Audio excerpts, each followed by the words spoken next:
Hey everybody, before we get into today's show, obviously I wanted to share with you what we have going on over at Equalife. I think you're going to enjoy it. If you've been dealing with any bloating or gas or constipation, loose stool, any digestive-based symptoms, what we're offering right now is your ability to take 20% off any of these healing gut-based protocols and products. So maybe you've had your eye on the CBO protocol and you're looking to improve your overall candida or bacterial balance. That is the protocol for you, used tens of thousands of times with people all over the world and used by thousands of practitioners as well inside of their practice.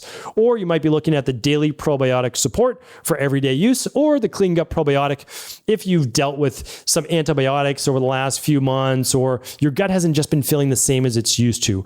Or you might want to look at the healthy gut support, which is to help with inflammation, healthy levels of inflammation, and healing and sealing that gut wall. All those four and many more you can check out right now and save 20% by going on over to stevencabral.com/shop. Check it out for all the details while supplies last. Now, let's head on over to the show. Welcome to the Cabral Concept, where board-certified doctor of naturopathy, Dr. Stephen Cabral, shares with you exactly how you can reverse aging, take back your health, and live a life full of energy and passion, with new 20-minute episodes every single day to keep you healthy and engaged. Now, here's your host, Dr. Stephen Cabral. Welcome back, everybody. Glad to have you here today on our second Cabral HouseCall of the weekend. As I said yesterday, we are finally caught up with questions. Now we're only about 5 weeks or so out from when you write in at stevencabral.com/askcabral. So really happy about that, because for years we were 12 to 14 weeks out. Now we've cut that in half. Excited about that. Again, I appreciate everybody being a part of this amazing community. And just once again, thank you so much. All right, let's dive into today's questions. The first one on all things wellness, body transformation, anti-aging. First one's from Melissa. Well, let's see what Melissa has to say. Melissa says, I've been told that vitamin D is toxic and a possible carcinogen. That it can be bad for cholesterol and other things. Can you elaborate on this? I can only use vegan supplements due to a mammal allergy, and the vitamin D I use is made from this. Am I using this when I should not be? Okay. Cholecalciferol is the form of the vitamin D that you're talking about. So let me just break it down a little bit more. I have a whole podcast on this. So what I always want people to do is, if possible, they can always ask at cabralsupportgroup.com, or even before that, if they just kind of want to take matters in their own hands, go to stevencabral.com/podcasts, and you can literally just type in vitamin D, and you'll be able to see all my podcasts on that. So I did a whole breakdown of how vitamin D is absorbed or blocked. I have vitamin D cofactors, so much more. So the vitamin D that you take, vitamin D3, is actually the fully formed version that you would get as you process it from like the sun, right? That's how humans naturally would get vitamin D. And so it's an amazing thing that we're able to take that in nutritional supplement form for people that, one, don't get a tan, or two, can't get one because they live above the Atlanta-Georgia line, at least in the United States, for about 6 months of the year. Even more, like especially the further north you get. So is it dangerous? No, this is just something that's potentiated and perpetuated online. It really is. So you get one person who sounds very confident in what they're saying, that this was used as rat poison, et cetera, et cetera. Yeah, it is. And so could many other things. Meaning, like, if you take something that, let's just say that you took 100x. Remember, how much does a mouse weigh? Like a couple hundred, half a pound, right? Like a very little. And you gave it 10x the amount that you would even use for a human. Could it be used as a poison? Of course. Like anything could, even for humans. Just keep that in mind, right? So that's a bit outlandish. That all of that is really nonsense. Okay, now can it affect cholesterol? No, but it could affect the heart, right? This is why, or the arteries. This is why you don't use single supplements. You always use something like a daily nutritional support or a daily activated multi with things. And the reason is you need the cofactors. So vitamin D, especially when you use a high dose. I've done so many shows on this. Conventional medicine gives out vitamin D in 10,000 to 50,000 to 100,000 IU dosages. That's not how you should do it. That is too high a dose, and that pulls calcium into the bloodstream, which can harden the arteries. What do we do in natural health? Well, we don't treat things like drugs. How much would you get from the sun? Well, somewhere around like 2,000 to 5,000 IUs a day. Yeah, that's about it. That would bring you back into normal range. How do you know if you're in normal range? You can run the vitamin D test. Very simple, very straightforward. You can do it right at home. All right, so you want to be between 50 and 80 on that lab, and that can tell you exactly how much vitamin D you need. Now, vitamin D, in order for it to not draw in calcium into the bloodstream, it needs magnesium. It actually needs some calcium, and it needs vitamin K2 and just a couple other factors. Well, if you use daily nutritional support or use a daily activated multi, you're getting some magnesium and you're getting the K2 right in that. Now, you can add more if you want, but you're going to be all set. So we also have a vegan vitamin D. We have both. We have a regular vitamin D, and then we have a vegan vitamin D. Either one will work. We've tested both, and you can be, rest assured you're going to be at the right amount for you. So hopefully that was helpful. Again, I can't give you any medical advice, medical treatment plans, medical cures, or medical diagnosis, but I always want to break down like what's the truth and what's not. Because I have no dog in the race. I'm completely unbiased. You can use vitamin D from any company. It's an inexpensive product. Like, I'm not trying to sell you vitamin D, but I do want to give you the actual truth and not just, an Instagram influencer who's looking for more followers, which unfortunately is a lot of what we see here today. All right, Rhonda's up next. Hey, Doc, I'm a big fan of your show and relatively new to the living of a more holistic lifestyle. Your show has been an amazing resource for me. Thanks, Rhonda. Appreciate that. We moved recently and our new yard has several patches of poison ivy. I'm extremely sensitive to the oil, one small point of contact, and I swear the ivy rash is all over my body in the blink of an eye. What do you recommend to treat the rash? And what do you think would be the safest method for eliminating any growth around the yard? Any tips would be greatly appreciated. Okay, so my recommendation for getting rid of poison ivy, this is what my wife and I use in Maine. So basically, we just use water with white vinegar plus dish soap. And that's what we use. And we spray it all over the poison ivy.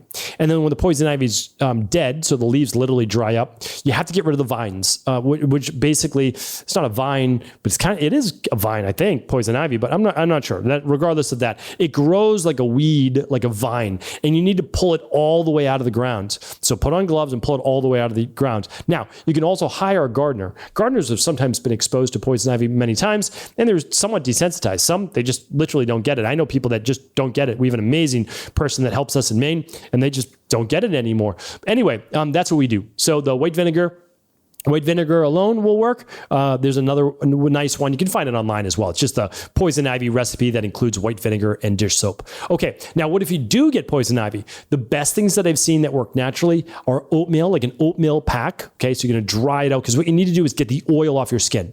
The reason why poison ivy will spread, you get the oil on your skin and the oil hasn't come off yet, so it continues to spread. So people use rubbing alcohol. They'll use bentonite clay. That's another one. They will use baking soda or oatmeal, like an oatmeal bath. All of those things will work.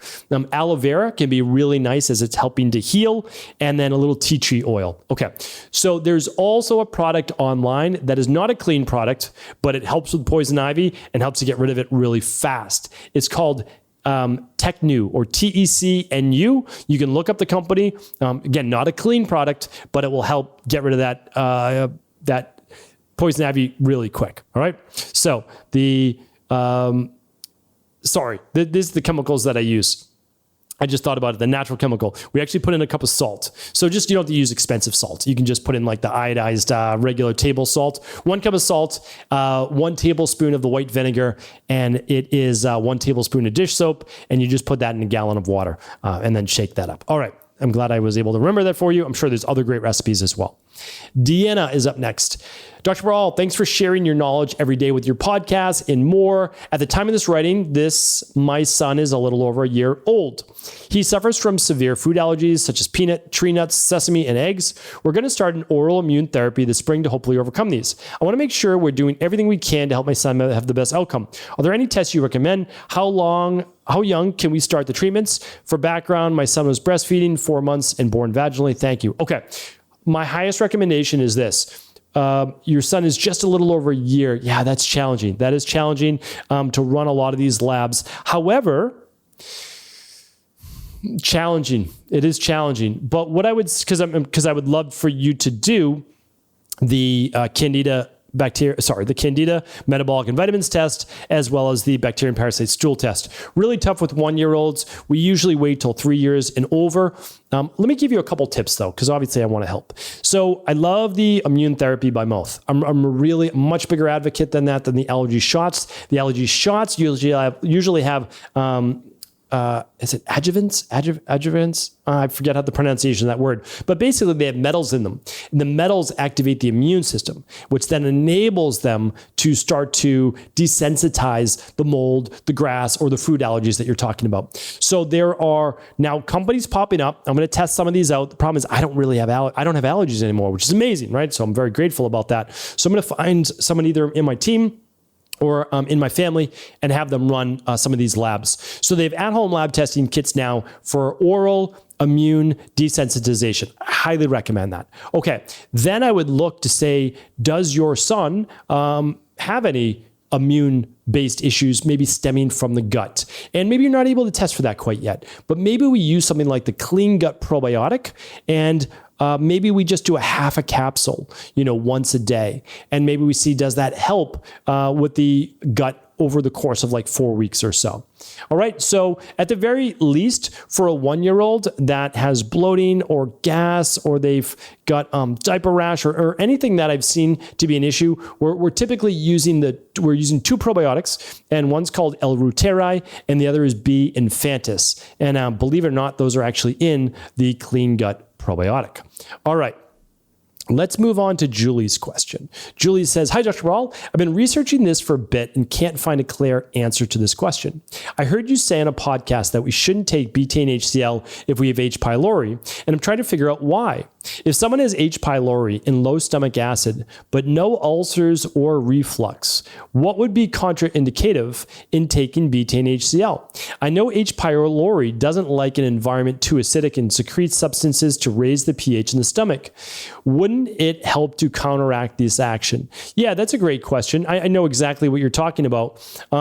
For people that don't know what H. pylori is very common. I mean, so much of the world has H. pylori. It's actually a bacterial infection that we get from raw, undercooked foods, even salad bars.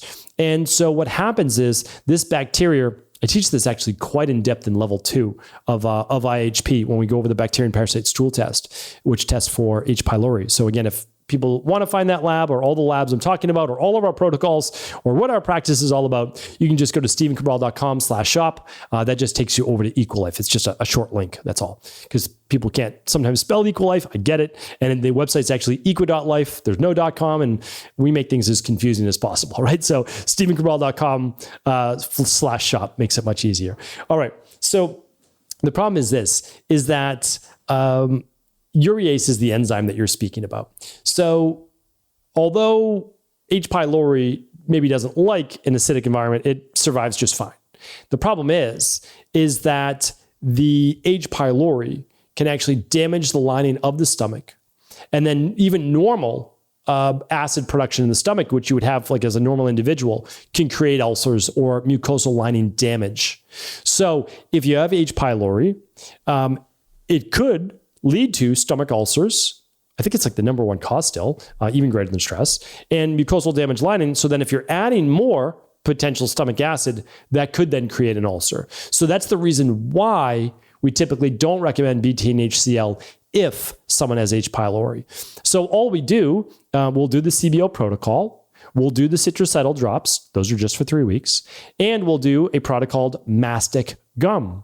So CBO protocol, normal CBO protocol. Then we will do or children's CBO protocol, which is what my daughter did. And she did mastic gum for 8 weeks. Didn't work just with 4 weeks. For her, she had to do 8 weeks. I've had H. pylori at least twice that I know of. I used mastic gum as well in the CBO protocol, but that was pre-CBO protocol. This is way back in the day. Luckily, I've been doing okay. So that is that. Hopefully that answers your question. Okay. Thank you. And again, CBO protocol, all of those things can be found at stephencabral.com/shop. One more question today, and it is from Cassandra. Cassandra says, hello, Dr. Cabral. Back in 2021, you did a product review on methylene blue. Do you still take it?